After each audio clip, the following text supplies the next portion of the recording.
राधे कृष्ण दोस्तों। नामदेव जी के पिताजी का देहांत हो गया था। घर के सभी कार्यों का बोझ नामदेव पर आ गया। माता ने कहा, बेटा बारिश होने वाली है, अगले महीने से वर्षा प्रारंभ हो जाएगी। उससे पहले पहले अपनी झोपड़ी की छान अर्थात घास फूस की छत डाल ले। जंगल से घास ले आ, जो विशेष प्रकार की घास होती है। नामदेव घास लेने गए थे। रास्ते में सत्संग हो रहा था। घास लाना भूल गया। सत्संग सुनने के लिए कुछ देर बैठा, मस्त हो गया, आनंद आया। फिर भंडारे में सेवा करने लगा।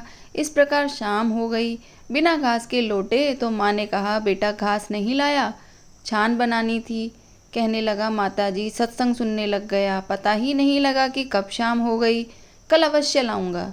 अगले दिन सोचा कि कुछ देर सत्संग सुन लेता हूँ, फिर चलकर घास फूस लाकर झोपड़ी की छत बनाऊंगा। उस दिन भी भूल गया। अगले दिन सत्संग समाप्त होते ही जंगल में गया तो पैर पर गंडासी गिर गई, जिससे जख्म बहुत गहरा हो गया। घास नहीं ला सका। पैर से लंगड़ाता हुआ खाली हाथ चला आ रहा था।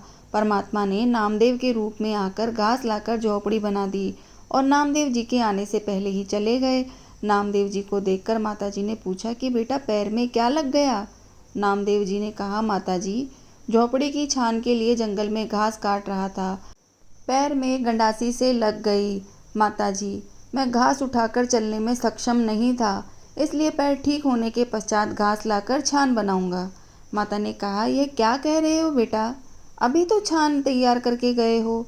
तब नामदेव ने नई छान देखी तो कहा, परमात्मा आए थे और छान डालकर चले गए। माताजी को सब भेद बताया तो आश्चर्य करने लगी। वह कौन था? नामदेव जी ने कहा कि माताजी वह परमेश्वर थे। राधे कृष्ण दोस्तों।